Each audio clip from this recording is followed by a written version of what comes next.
Ikawalong araw. Walang higit na mababa. Kagaya ng aking sinabi, marahil walang sinuman sa makasalanang sangkatauhan ang mas mababa at maliit kaysa kay Therese ng Lycia. Siyempre, maaaring mahirap paniwalaan iyon.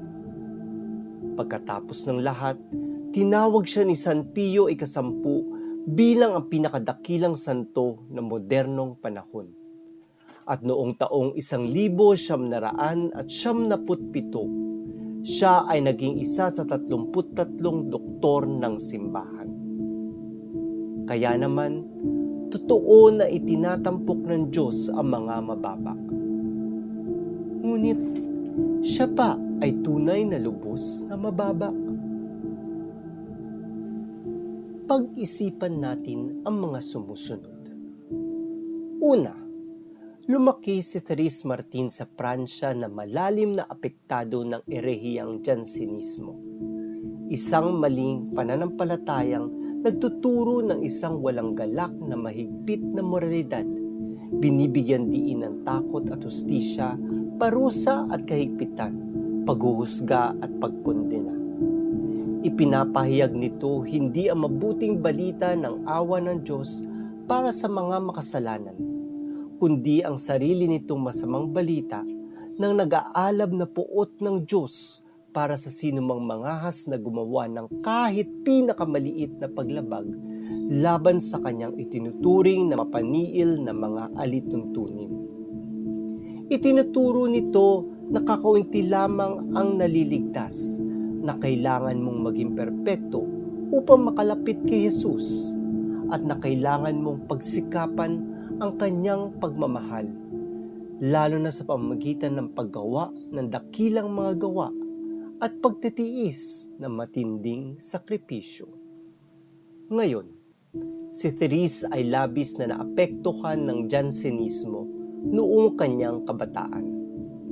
Marahil ay nakuha niya ito mula sa kanyang ina, Zizili, na ang sariling ina ay mahigpit na Jansenista at palaging sinasabihan ng kanyang anak na mga katagang, "Iyon ay kasalanan, iyon ay kasalanan, iyon ay kasalanan."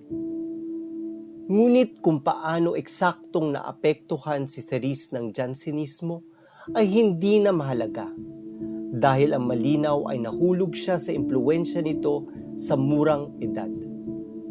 Halimbawa, bilang isang bata, tuwing nagkakamali siya o may nagawang hindi tama, kahit hindi sinasadya, napupuno siya ng matinding pag-aalala at humihingi ng kapatawaran, mga kapatawarang kailanman ay hindi niya nararamdaman.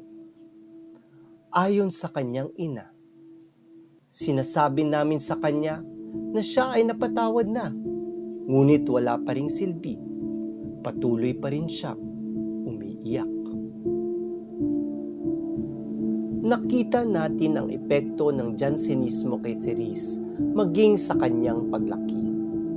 Halimbawa, sa paghahanda niya para sa kanyang unang komunyon sa edad na 10, isinulat at isinagawa niya ang 1,949 na maliliit na sakripisyo at 2,773 maikling panalangin.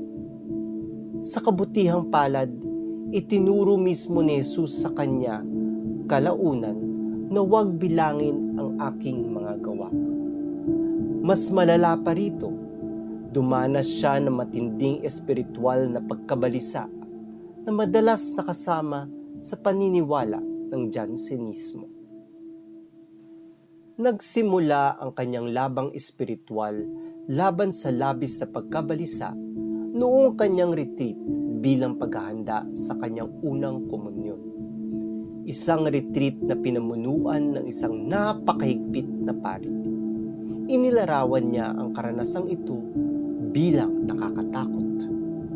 Nagsalita ang pari tungkol sa mortal na kasalanan at inilalarawan ang isang kaluluwa sa estado ng kasalanan at kung gaano ito kinamumuhian ng Diyos. sa kabutihang palad. May tiwala si Therese sa kanyang mahal na kapatid na si Marie, na kanyang nilalapitan sa tuwing naiisip niyang itinakwil siya ng Diyos. Ngunit ang mga salita ni Marie ay nagbigay lamang ng panandaliang ginhawa at nagpatuloy ang kanyang matinding espiritual na pagkabalisa kahit na pumasok na siya sa kumbento ng Carmelita o tinatawag ding Carmel. Sa katunayan, isinulat ng kanyang kapatid na si Pauline o kilala sa tawag na Mother Agnes. Ang takot sa pagkakasala sa Diyos ay lason sa buhay espiritual ni Therese mula pa sa simula ng kanyang buhay relihiyoso. Ang Jansenismo ay hindi lamang nagdulot ng labis na takot kay Therese na makasakit sa Diyos, kundi pati na rin ng hindi malusog na pagkabahala sa kasalanan, ang pagdurusa. Nagiging malinaw ito sa kanyang mga liham noong panahong iyon. Halimbawa, at ito ay isa lamang sa maraming halimbawa, mababasa natin, ang kabanalan ay hindi nasusukat sa pagsasabi ng magagandang bagay, ni sa pag-iisip o pakiramdam ng mga ito. Ito ay nasa pagdurusa at pagdurusa mula sa lahat ng bagay. Kabanalan. Dapat itong mapagtagumpayan sa pamamagitan ng matinding pagsisikap, dapat magdusa, dapat maghirap. Ngayon, bukod sa impluwensya ng Jansenismo, ang kababaan ni Therese ay resulta rin ng pagiging isang napakamarupok na sugatang bata. Nawalan siya ng tunay na ina dahil sa kanser noong siya ay 3 taong gulang, at ang kanyang inang nag-ampun sa kanya ay pumasok sa Carmel noong siya ay 9 na taong gulang. Dahil dito, naging emosyonal siyang marupok at madaling umiyak kahit sa pinakamaliit na dahilan. Sa katunayan, madalas sabihin sa kanya ng iba, umiiyak ka ng sobra noong bata ka pa. Baka wala ka ng luha para sa hinaharap. Ang kanyang sobrang pagiging sensitibo ay hindi gumaling hanggang matanggap niya ang biyaya ng kanyang Pasko ng pagbabagong loob noong siya ay 14 na taong gulang. Dahil sa matinding emosyonal na kahinaan ni Therese na humantong pa sa isang matinding psikolohikal na pagbagsak noong siya ay 10 taong gulang, masyado siyang inalagaan at sinanay ng kanyang mga kapatid. Dahil dito, nang siya ay pumasok sa paaralan, naging isang mahiyain at tila estrangherong bata. Sa katunayan, inapi siya ng kanyang mga kaklase at pinagtawanan dahil hindi niya alam kung paano makisama sa kanilang laro at ni hindi man lang niya masuklay na maayos ang kanyang sariling buhok. Sa gitna ng matinding kalungkutan at pagiging sensitibo, si Therese ay may matinding pagnanais na mahalin. Sa katunayan, inamin niya na kung nagkaroon siya ng pagkakataon, maaaring ibinigay na lang niya ang sarili sa sinumang unang dumaan sa kanyang buhay. Ayon sa kanya, sa isang pusong tulad ng sa akin, madali akong madadala at mapuputulan ng pakpak. Alam ko na kung wala siya, ang Diyos, maaari akong bumagsak ng kasing baba ni Santa Maria Magdalena. Salamat sa Diyos!